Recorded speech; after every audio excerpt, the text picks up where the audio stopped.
بسم اللہ الرحمن الرحیم الحمد للہ رب العالمین والصلاة والسلام علی رسولہ الکریم وعلی آلہ واصحابہ اجمعین۔ اوپر متن میں ہے حمد لک یا من شرحت صدورنا بانواع الہدایت۔ میں تعریف کرتا ہوں اے اللہ کہ جس نے ہمارے سینوں کو کھولا مختلف قسم کی ہدایت سے، کی اقسام بیان کرتے ہیں حاشیے میں۔ قال البیضاوی فی تفسیرہ، ہدایت کی تفسیر کے اندر امام بیضاوی رحمہ اللہ تعالی نے یہ کہا، الہدایۃ دلالۃ بلطف، ہدایت اس رہنمائی کو کہتے ہیں جو مہربانی کے ساتھ کی جائے۔ مطلب یہ ہوا کہ اچھا رستہ دکھانا، کسی کو خیر کی طرف لے جانا جو اس کے لیے مفید ہو، یعنی خصوصاً آخرت کے لحاظ سے، تو اس کو ہدایت کہیں گے۔ اگر کوئی کسی کو برا رستہ دکھا رہا ہے، خواہ دکھانا اس کا وہ پیار کے ساتھ ہی ہے لیکن وہ منزل بری کی طرف جاتا ہے، تو چونکہ اس کا نتیجہ پیار نہیں ہے، نتیجہ عداوت ہے، تو اس لیے اسے پھر عربی زبان میں ہدایت نہیں کہیں گے۔ ویسے تو ہمارے عرف میں یہ جو شوبز کا ہے شعبہ فلموں کا، اس میں ایک کو اداکار کہتے ہیں، ایک کو ہدایت کار کہتے ہیں۔ تو وہاں جو ہدایت کار ہے تو اس پر لفظ ہدایت کا بولنا جائز نہیں، چونکہ وہ جو رہنمائی کرتا ہے وہ شر کی رہنمائی کرتا ہے۔ تو ہدایت جو ہے یہ ہے کہ کسی کی خیر کی طرف رہنمائی کرنا۔ اب اس پر پھر قرآن مجید سے اعتراض ہوتا ہے کہ جہنمیوں کے بارے میں قیامت کے دن اللہ فرشتوں سے کہے گا فَاهْدُوهُمْ إِلَى صِرَاطِ الْجَحِيمِ، کہ ان کو جہنم کے راستے کی طرف ہدایت کرو۔ تو یہاں پر ہدایت جو ہے وہ خیر کی طرف نہیں، شر کی طرف ہے، یعنی آگے جہنم میں ان کے لیے عذاب ہے، جہنم میں ان کا نقصان ہے، جہنم میں ان کے لیے خیر نہیں، تو لفظ ہدایت تو پھر بھی بولا گیا ہے۔ تو اس کا انہوں نے جواب دیا کہ وَقَوْلُهُ تَعَالَى عَلَى التَّحَكُّمِ، کہ یہ جو فَاهْدُوهُمْ إِلَى صِرَاطِ الْجَحِيمِ میں لفظ ہدایت ہے، یہ حقیقی معنی میں استعمال نہیں بلکہ مجازی معنی میں استعمال ہے، اور مجاز جو ہے یہاں وہ تحکم کے لیے استعمال کیا گیا ہے۔ عام لوگوں میں تحکم جو ہے اس کا مطلب اور ہے، اور اللہ کے لحاظ سے پھر تحکم کا مطلب اور ہوگا، کلام اللہ کا ہے۔ عام یہ ہے کہ تحکم ہوتا ہے کسی کی تذلیل کرنا اس کے ساتھ مذاق کرتے ہوئے، یعنی کسی کو مثلا سزا مل رہی ہے استادوں کی طرف سے تو آپ اس کو کہیں ہن چکھ لے، تو یا ہن ٹھڈ پئی گئی، تو یہ جو لفظ ہیں یعنی یہ اپنے حقیقی معنی میں نہیں ہے، یعنی آپ کہتے ہیں ہن سرور لے، تو یعنی اس مار میں اس کے لیے کوئی سرور نہیں ہے بلکہ اسے تکلیف ہے، اور آپ کا یہ کہنا، آپ کا مقصد بھی یہ نہیں ہے کہ آپ کو پتہ نہیں کہ اس کو سرور مل رہا ہے یا نہیں مل رہا، بلکہ آپ اس کا مذاق اڑا رہے ہیں۔ جس طرح قرآن مجید میں فَبَشِّرْهُمْ بِعَذَابٍ أَلِيمٍ، کہ بشارت تو ہوتی ہے اچھی چیز کی، اور وہاں یہ ہے کہ ان کو بشارت دے دو عذاب علیم کی، تو وہ بھی علی سبیل التحکم کہا جاتا ہے۔ جو اللہ تعالیٰ کی طرف سے ہے کہ ان کو بشارت دے دو. بشارت کا اصل مقصد تو یہ ہے بشارت دے دو کامیابی کی، بشارت دے دو جنت کی. تو وہاں فبشرہم بعذاب علیم، تو وہ بھی علی سبیل التحکم کہا گیا ہے. یعنی تحکم کا لفظ جو ہے وہ تو ہم اللہ تعالیٰ یا اللہ تعالیٰ کے علاوہ کوئی قائل ہو تو سب کے لحاظ سے لفظ تحکم تو بولیں گے، لیکن تحکم کا مطلب عام لوگوں کے لحاظ سے، یعنی جب آپ نے کسی اپنے ساتھی کو جسے سزا مل رہی تھی کہ تو اب سرور لے، تو یہ ہوگا کہ آپ اس سے مذاق کر رہے ہیں. لیکن اللہ تعالیٰ کے لحاظ سے ہو کہ جب اللہ تعالیٰ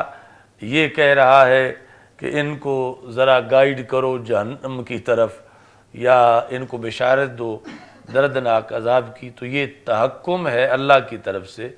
اور تحکم سے یہاں مراد یعنی اللہ کے لحاظ سے ہم یہ نہیں کہیں گے کہ اللہ ان سے مذاق کر رہا ہے، تو یعنی اس میں بھی ایک ہلکا معنی پایا جاتا ہے. تو تحکم کا جو عربی زبان میں مطلب ہے وہ اردو میں پورا بیان نہیں ہو سکتا، تو ہم یہ کہیں گے کہ رب ذوالجلال یہ لفظ ان کی تذلیل کے لیے بولے گا، یہ حقیقت میں حقیقی معنی میں استعمال نہیں ہے. تو فاہدوہم یہ جہنمیوں کی تذلیل ہے، نہ یہ کہ ان کا جہنم کی طرف جانا یہ ہدایت کا کام ہے. تو تذلیل کے لیے کہ دنیا میں انہوں نے ہدایت کی راہ اختیار نہیں کی،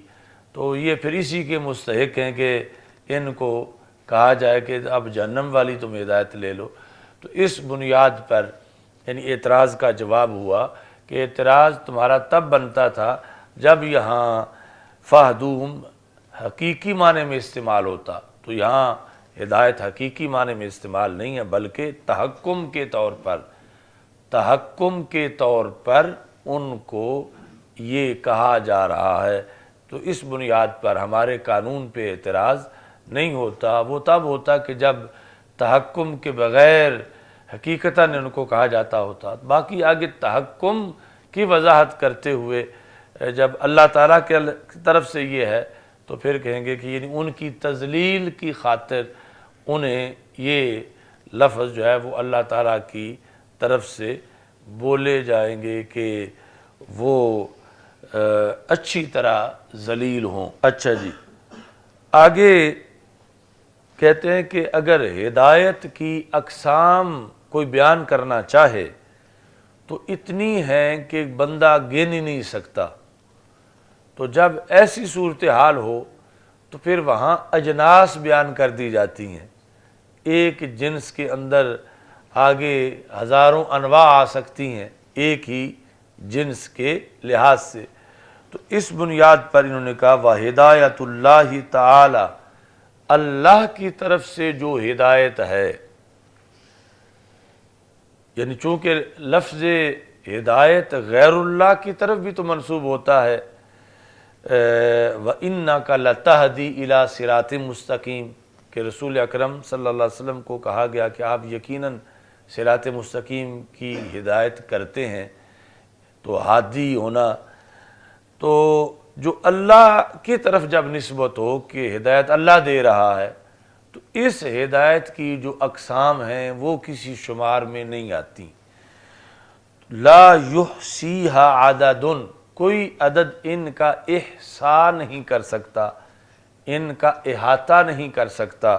کہ کہا جائے کہ 1,00,000 قسم ہے ہدایت کی، اس سے بھی زیادہ ہیں. یعنی وہاں ایسا عدد ہی نہیں جو ساری اقسام کی کا احاطہ کر سکے. لیکنہا تنحصر فی اجناس مترتبۃ، تو حصر اگر کوئی ہدایت کا کرنا چاہے تو اجناس میں کر سکتا ہے، چونکہ جنس کا دائرہ وسیع ہوتا ہے اور جنس میں ابہام کی وجہ سے بہت زیادہ گنجائش ہوتی ہے کہ اس کے اندر قسمیں سما جائیں. تو اس لیے یہ کہا کہ لیکنہا، لیکن ہدایت تنحصر منحصر ہے فی اجناس مترتبۃ، ترتیب سے بیان کی گئی اجناس کی اندر۔ ان میں سے پہلی جنس، اب یہ تمہارے پورے جمعے کی تقریر بھی ہے، پہلی جنس ہدایت کی یہ ہے کہ اللہ ہدایت دیتا ہے، ہادی ہے۔ افادۃ القوا، قوت کی جمع ہے، ایسی قوتوں کا کسی پر فیضان کر دینا، یعنی ایسی قوتیں دینا، التی بہا یتمکن المرء من الاہتداء الی مصالحہ، کہ جن صلاحیتوں کی بنیاد پر ایک بندے کو اپنے مسالے کی خبر ہو سکے کہ میرے لیے کون سی چیزیں فائدہ مند ہیں اور کون سی چیزیں نقصان دہ ہیں۔ یہ صلاحیت بھی ایک ہدایت ہے۔ ایک تو یہ ہے نا کہ اسے بتانا کہ تیرے لیے یہ فائدہ مند ہے اور یہ نقصان دہ ہے، یہ اس سے مزید وسیع مفہوم ہے کہ ایسی قوت ہی کسی کو دے دینا کہ وہ اپنے طور پر ہی معلوم کر لے لاکھوں چیزوں کو دیکھ کر کہ یہ میرے لیے مفید ہے یا میرے لیے نقصان دہ ہے۔ تو وہ قوتیں کسی کو ودیت کر دینا جس سے وہ اپنے نفع نقصان کو اچھی طرح جان سکے، یہ پہلی جنس ہے ہدایت کی۔ تو اس کے اندر پھر بہت سی اقسام ہیں، یعنی ایک قوت وہ ہے جو رب نے انسان کو دی ہوئی ہے، ایک قوت یہ ہے کہ جو رب نے بھینس کو دی ہوئی ہے اور گدھے کو دی ہوئی ہے، یعنی ہر مخلوق میں بھی ایسے یا ان کو شعور ہے کہ جس سے وہ اپنا نفع نقصان معلوم کر لیتے ہیں، یعنی جب دھوپ ہو تو خود بخود چھاؤں میں جا کے کھڑے ہو جاتے ہیں، اور جہاں یہ ہو کہ لگے کہ کوئی بندہ ڈنڈا لے کے آ رہا ہے اور اس کے آثار یہ ہیں کہ وہ مارے گا تو بھینس پہلے ہی دوڑنا شروع کر دیتی ہے کہ یہ مجھے مارنے آ رہا ہے۔ تو اس کے اندر بھی ایسی قوتیں ہیں کہ جس سے اس کو اپنے مسالے کا پتہ چل سکے، لیکن بالآخر کچھ ایسی جا کے حدود آتی ہیں جہاں اسے اپنے مسالے کا پتہ نہیں چلتا، اور وہاں انسان کو اس سے کہیں بڑھ کے اپنے مسالے کا پتہ چل جاتا ہے، چونکہ اس میں تو صرف شعور ہے، علم نہیں ہے، اور انسان میں علم بھی ہے، شعور بھی ہے۔ اور پھر انسان کے مختلف مراحل ہیں، یعنی جس وقت بچہ ہے تو اس وقت آگ کے کوئی انگارے کو پکڑنا یہ وہ جائز سمجھتا ہے اور اس کو پکڑ لیتا ہے، لیکن وہی بچہ جب عاقل بالغ ہو جائے تو پھر آگ کی معمولی تپش سے بھی بچتا ہے کہ اب اس کی صورتحال ہدایت کی وہ قوتیں جو رب نے دی تھیں وہ ڈیولپ ہو گئی ہیں اس کے اندر، اس بچے کے اندر۔ تو اس طرح پھر یعنی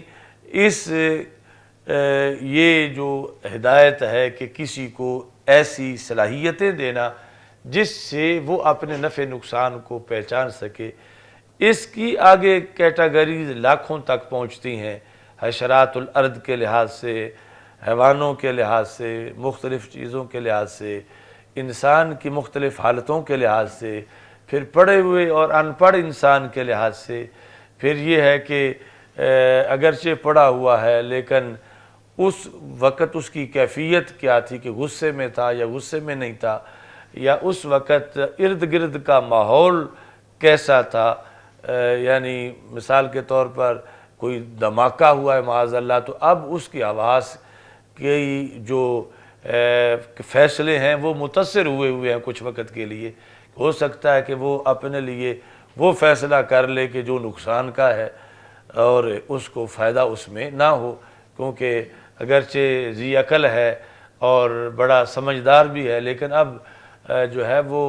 معروضی حالات ایسے ہیں کہ انسان جو ہے وہ صحیح فیصلہ نہیں کر سکا۔ تو یعنی اس طرح آگے پھر بہت سی انواع بنے گی۔ تو ایک جنس سب سے پہلی جو انہوں نے بیان کی، افادۃ القوا، ایسی قوتیں فیضان کر دینا، ایسی قوتیں دے دینا کہ جن کی وجہ سے انسان من الاہتداء،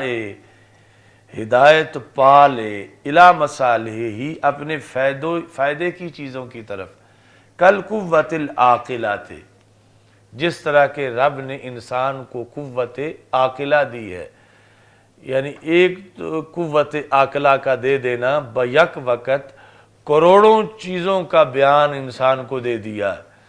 یعنی ایک دن میں اگر عقل نہ ہوتی اور اللہ کی طرف سے ہی بتانا پڑتا اس کو کہ تو یہ چیز کھا لے، یہ قدم اٹھا لے، اب یہ سفر کر لے، یہ نہ کر، تو یہ بہت لمبا ایک سلسلہ ہوتا، اور اس کے پھر آگے تقاضے مختلف ہوتے، ہو سکتا ہے کہ یہ اس حیثیت میں ہے کہ ایسی ہدایت حاصل بھی کر سکے یا نہ کر سکے، تو اللہ تعالیٰ نے اس کو قوت عاقلہ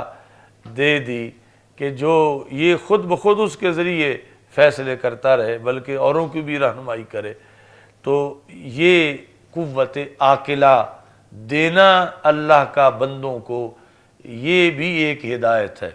اب یہ ہدایت کافر کو بھی ملی ہوئی ہے، یہ مومن کو بھی ملی ہوئی ہے، چونکہ عقل تو اس میں بھی ہے، اگرچہ آگے جا کر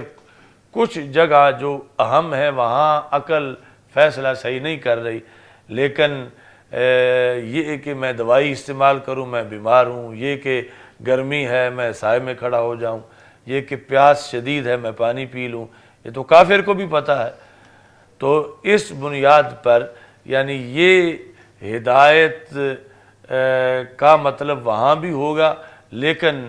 عرف عام میں پھر اس کو ہدایت یافتہ نہیں کہیں گے، کیونکہ جو بڑا عقل کا فیصلہ کرنا تھا وہاں اس نے بے عقلی کی ہوئی ہے۔ تو یہ ہے کل قوت العاقلات والحواس الباطنات والمشاعر الظاہرات، باطنی حواس یہ جو منطق میں تم نے پڑھے ہوئے ہیں، جو 5 قوتیں یعنی 5 سینسز، حواس ظاہرہ بھی ہیں، حواس باطنہ بھی ہیں، ویسے شریعت جو ہے وہ تسلیم نہیں کرتی ان سب قسموں کو جدا جدا حواس باطنہ، جس طرح منطقی حصے مشترک، وہم، خیال، حافظہ، قوت متصرفہ، یہ جدا جدا تعریفیں ہیں اور ان پر پھر عقل کی قوت مشتمل ہے۔ تو شریعت میں حواس ظاہرہ کو تسلیم کیا گیا ہے، حواس باطنہ کو اس انداز میں جو منطق اور فلسفہ میں ہے یوں تسلیم نہیں کیا گیا، لیکن وہ قوتیں ضرور ہیں انسان کے اندر کہ جہاں حواس ظاہرہ کی رینج ختم ہو جاتی ہے تو حواس باطنہ یا ان پر مشتمل قوت یا جو بھی اللہ کی طرف سے جس قوت کا نام عقل ہے، اس کے ذریعے وہ ان چیزوں کا بھی ادراک کر لیتا ہے کہ جن چیزوں کا حواس ظاہرہ سے ادراک نہیں کر سکتا۔ یعنی ظاہرہ میں ہے سننے کی قوت، چکھنے کی قوت، دیکھنے کی قوت، چھونے کی قوت، اور لمس یعنی چھونا جو ہے، دیکھنا، سونگھنا، تو یہ قوتیں جو ہیں ان کے ذریعے انسان کو ہدایت ملتی ہے کہ مسالے کیا ہیں۔ مثلا سونگھ کے اس کو پتہ چلتا ہے یہ چیز بڑی خطرناک ہے سونگھنے سے، یا یہ بڑی مفید چیز ہے، ہاتھ لانے سے کہ یہ تو بڑی گرم ہے تو میں جل جاؤں گا، ایسے ہی کسی سے سن کر، دیکھ کر، تو یہ سارے جو مشاعر ظاہرہ ہیں، اور پھر جب ان کی رینج ختم ہو جاتی ہے، کیونکہ بندہ دیکھ ایک حد تک سکتا ہے، سن ایک حد تک سکتا ہے، چکھ ایک حد تک سکتا ہے، اور چھو کے معلوم ایک حد تک کر سکتا ہے، تو اس سے کہیں دور تک ایریا بصریہ قوت عاقلہ فتح کیا جا سکتا ہے، یعنی ایسے جو نتائج محض حواس ظاہرہ سے حاصل نہیں ہو سکتے۔ تو اللہ تعالیٰ نے پھر یہ اس کو حواس، قوت عاقلہ، حواس باطنہ اور مشاعر ظاہرہ، اس طرح کی یہ چیزیں جو ہے اللہ نے ودیت کر دیں انسان کو، تو یہ بھی ایک ہدایت ہے۔ اگرچہ اس ہدایت کے